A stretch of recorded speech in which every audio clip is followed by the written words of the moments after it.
When I was a child, I was read to by my mother before bed. I even fell asleep before these stories were finished, believe it or not. Some of the stories that were read include classics like J.K. Rowling and Dr. Seuss and all that. Although some books like Stellaluna apparently missed our radar, even though it was featured on Reading Rainbow, if you remember that. Stellaluna, the book, was made back in 1993 by Janelle Cannon. What amazes me is that she not only wrote the story, but she also drew all the art as well. And honestly, the artwork is amazing. When you think of a children's book, you don't normally think about how visually stunning the art is. For the most part, it's just a cute story to read to your child, but then you look at something like Stellaluna and go, "Hey, this is really good. I like your art, and I've been following you on DeviantArt. Are you taking any commissions by chance? You know, I got this character. I just thought of it like 3 months ago, and I've been really working on it. You know, I like to do a whole full body of it. Here's a ref sheet of it. I know it's not that great because I drew it myself, but you know, I'd really like it if you kind of took a look at it and yeah, that'd be good. Here's $20. Cool." Fast forward to 2004, where MGM and Scholastic joined forces with the great idea of, what if we turned this kid's book into a film? That never fails, right? Right? And, lo and behold, we now have a 40-minute adaptation of a children's book that would take all of 10 minutes to read. I mean, at least it's not something like Cat in the Hat, which not only stretched to feature length, but most of that was just kind of cringe-worthy filler. Dirty hoe! I'm sorry, baby. I love you. Come on, Cat! So, where do we begin with Stellaluna? And just how furry is this baddie adventure? Starting off our analysis, I think I should point out that this TV movie-length film varies in quality quite a bit. The animation is traditionally 2D and just sort of gets the job done. Character designs are very toned down from the original illustrations from the book, but I guess that makes sense seeing that it's easier to animate something with much less detail.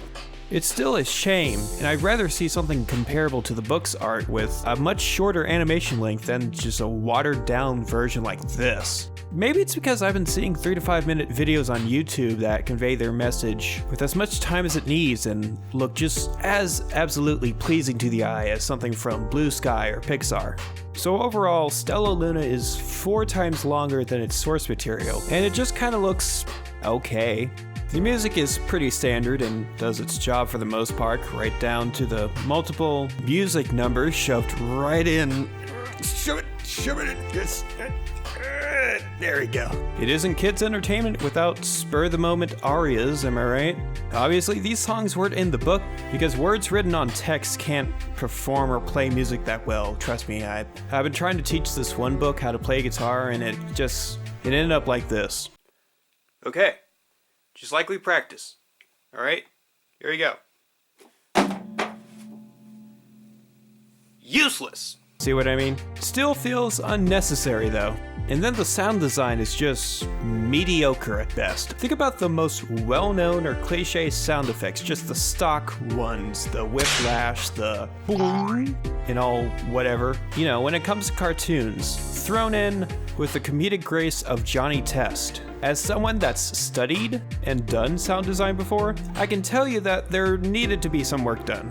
Speaking of sound design, they managed to hire some decent voice acting talent from Vancouver, but sadly only a few of them give decent performances. Chiara Zani, voice of Daring Do from Friendship is Magic, and Hamtaro from, Hamtaro, performs the role of Stellaluna, and oh my god, this bat is adorable!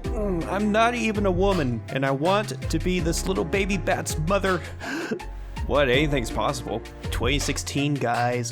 On the other hand, they got the voice of Piccolo and Duo Maxwell to play a generically flamboyant bird. And then Kevin from Ed, Edd n Eddy and Trixie and Queen Chrysalis from Friendship is Magic. I think she's supposed to be like his female life partner. As you can see, these two actors have very dynamic ranges and very good acting ability, but here they're just kind of being snobby birds that obsess over outer appearance, until the end of their song at least.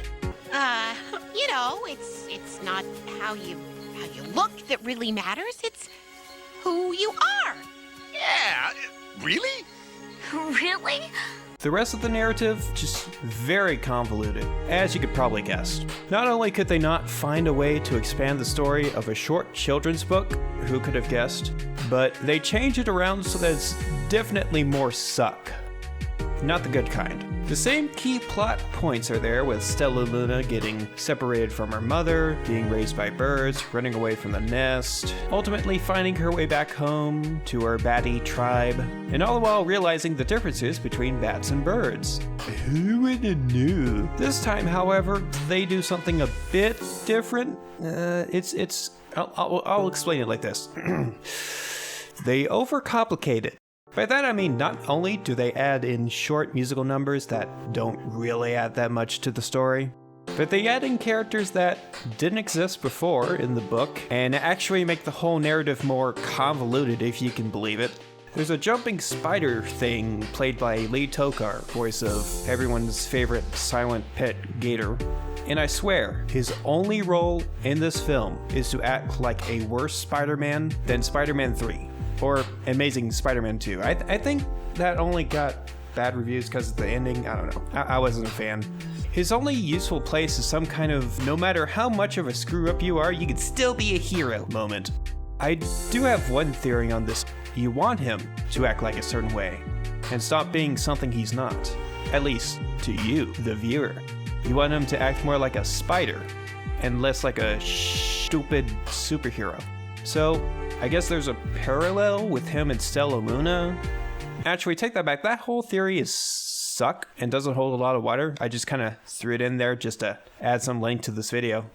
See what I mean when I mentioned filler? Still, it's rather inane and has nothing to do with the actual message of the original story or even the overall message of the film. That being, everyone is different and that's okay. Just don't be something you know you're not. Alternatively, you could also interpret it as, don't judge a bat by its ability to be a bird. See, that right there is a good message, and the spider had nothing to do with it. Like, at all. I mean, at least the flamboyant fashion birds were relevant in terms of helping Stellaluna learn that this bird crap is just whack and that she's basically more bat than bird, if that wasn't obvious. But now we've come to our second half of the discussion, just how furry is this story? Truth be told, both the book and movie have the same amount of anthropomorphism in it, and the message of the story really connects with the fact that these are animals we're talking about and not human beings, speaking things into microphones and sound booths, by which their audio is then synced up to cheap Southern Asian animation. One of the most important aspects of furry characters to me is how self-aware of their own species they are, as well as how self-aware the story is in that respect. Sure, you can have anthropomorphic animals running around in your cartoon being characters and whatnot, but if they don't really act like animals, the ones that they represent, then they might as well be human, so, props to that. I would definitely consider this to be furry media, although rather boring and mediocrely made. Then again, when does that stop people from consuming media with cute little animals? Oh, they're so cute, I just want to pinch his little cheeks. Overall, not the best, but not the worst. It might entertain kids and teach them about actual bat instincts, like the fact that, believe it or not, bats aren't blind. There's not a bat in the world that's blind. The DVD I found even has some short videos on it, like more bat facts from actual bat researchers and how to trace and draw your own Stellaluna. Okay for kids, maybe not for adults, unless you're a child at heart, and at that point, I don't know, your choice. This has been Gregor, middle name Reindeer, with How Furry Is It? This is a new series that I'm working on. If you like it, if you think it's good analysis, and if you think I'm a funny guy, then go ahead and give it a like, subscribe to the channel, and stay tuned for some future videos.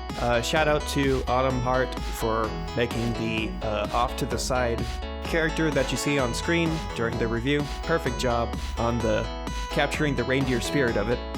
He'll definitely fit in with the reindeer games and all that. So until then, see you next time, and if you have any suggestions, send them my way. It's currently 3 a.m. and I need to sleep. Bye.